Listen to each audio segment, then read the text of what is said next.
ये हमारा क्या था, सपोर्ट एरिया था, और ये हमारा क्या था, रेजिस्टेंस एरिया था। अगर कोई मार्केट बार बार एक एरिया में आती है तो इसको हम क्या बोलते हैं, मेजर सपोर्ट बोलते हैं, ठीक है।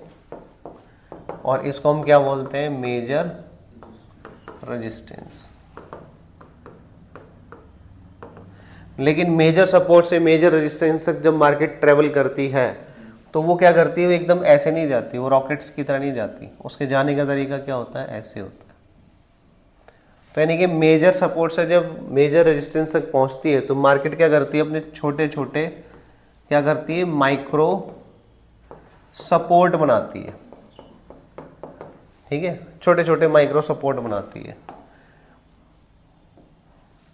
और इसका उल्टा जब मार्केट नीचे आता है तो क्या करता है, छोटे छोटे माइक्रो रेजिस्टेंस बनाती है।